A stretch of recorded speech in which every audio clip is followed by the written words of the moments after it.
ডালটা এই অংশটা অনেক গুরুত্বপূর্ণ, এটা খেয়াল করে দেখবেন। এই যে ডালটা এভাবে এই যে চিড়ে নিছিলাম সেই জলের মধ্যে দিতে হবে। দিয়ে হ্যালো আসসালামু আলাইকুম ভিউয়ার্স, তো আপনারা অনেকেই বোঝেন না যে হার্ড পুরলিং কি, বা অনেকে জিজ্ঞেস করেন ভাই আমরা গাছের জাত কিভাবে পরিবর্তন করব।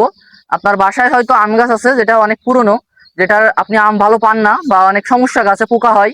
তো আপনারা অনেকে জাত পরিবর্তন করতে চান কিন্তু আপনারা বোঝেন না কিভাবে করবেন। তাদের জন্য আজকে ভিডিওটা, তো আপনারা ভিডিওটা সম্পূর্ণ দেখবেন, তাহলে বুঝতে পারবেন বিষয়টা কি। প্রথমত হয়েছে দেখেন আমাদের একটা গাছ কত বড়, এখানে বাগানে পুরো গাছ কিন্তু কেটে দিছিলাম। আপনাদেরকে আমি দেখাইছিলাম যে আমাদের এই পুরো বাগানের গাছটা কিন্তু কেটে দিছি। তো তারপরে কিন্তু আমরা করছি কি, যে কস নতুন দেখেন জাত পরিবর্তনের মোক্ষম সময় কিন্তু এখন, যখন আপনার এই নতুন গাছে কচ ছাড়বে। তো এখন মূলত আমাদের করতে হবে যে এই গাছের যে নতুন কচগুলো ছাড়ে সেইখানে আমরা হার্ড পুলিং করব, বা সেইখানে আমরা গ্রাফটিং এর মাধ্যমে জাত পরিবর্তন করব। কিন্তু যদি আপনি এই মোটা গাছে জাত পরিবর্তন করেন তাহলে সেটা কিন্তু আপনার ভালো হবে না, কারণ মোটা গাছে যদি আমি এমন চিকুন একটা ডাল লাগাই দিই এটা কিন্তু কখনোই ভালো হবে না, আর ভালো ফলন পাওয়ার আশা করা যায় না। তো আমরা কিভাবে এখন হার্ড পুলিং করবো বা জাত পরিবর্তন করব আপনারা দেখেন। তো বড় গাছে প্রথমে আপনারা কাটে দেবেন। এই যে দেখেন এখানে একটা সুন্দর ফুলকি ছাড়ছে, যদি কাছ থেকে দেখাই একেবারে জয়েন্টে সুন্দর গাছ, এরকম সবুজ ডাল নেবেন।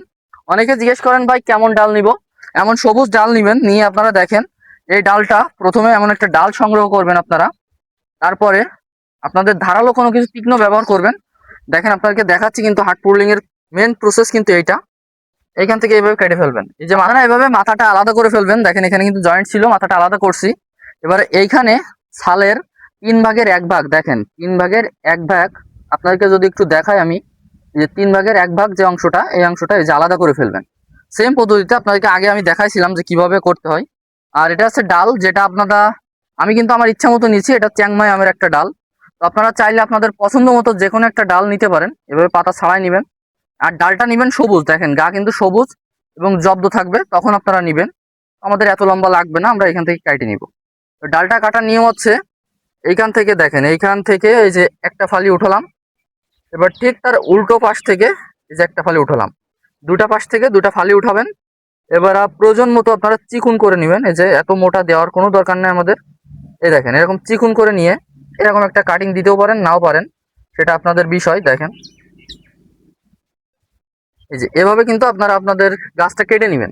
দর্শক এই যে আপনাদেরকে দেখালাম, দেখেন এই যে মাথাটা সুন্দরভাবে কেটে নেবেন।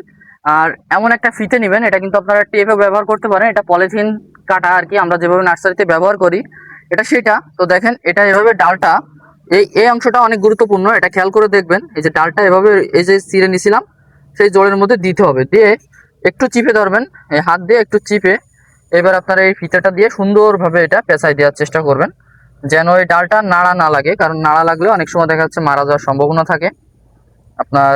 এটা হচ্ছে অপারেশন মেন বলে। এটা এটা যদি আপনি ভালো করে দিতে পারেন তাহলে আপনার এই ডালে কিন্তু আর কোনো সমস্যা হবে না। এইভাবে আমরা ডাল লম্বা রাখছি বলে আমাদের 2টা ফিতার প্রয়োজন হবে। তো চাইলে আপনারা আপনাদের ইচ্ছা মতো 2টা 3টা 5টা যে কোনোভাবে সমস্যা নাই, ফিতা ব্যবহার করতে পারেন। এবং এই ডালটা এইভাবে পেঁচাই দিবেন। এই যে মাথার কাছে আইসে যখন অতিরিক্ত গরম পড়বে তখন একটুখানি মোড়াই দিবেন। আর এমনি এখন যে নর্মাল আবহাওয়া, পানি হচ্ছে, বৃষ্টি হচ্ছে, এমন থাকবে। তো দেখেন এইভাবে কিন্তু আপনারা আপনাদের বাসার যে কোনো গাছ, মাটি সমান বলেন, উঁচু বলেন, এই আমরা উঁচুর গাছেও কিন্তু গ্রাফটিং করতে পারবো। আমাদের উপরে যে গাছ ডাল এগুলো কিন্তু গ্রাফটিং করব। তো আপনারা এইভাবে কিন্তু আপনাদের গাছে গ্রাফটিং করে 12 মাস কিন্তু আম নিতে পারেন, বা আপনার ইচ্ছা মতো যে কোনো জাত পরিবর্তন করতে পারেন। তাহলে কিন্তু আপনার নতুন করে গাছও কেনা লাগবে না, বা আপনি নিজেই গ্রাফটিং করতে পারবেন।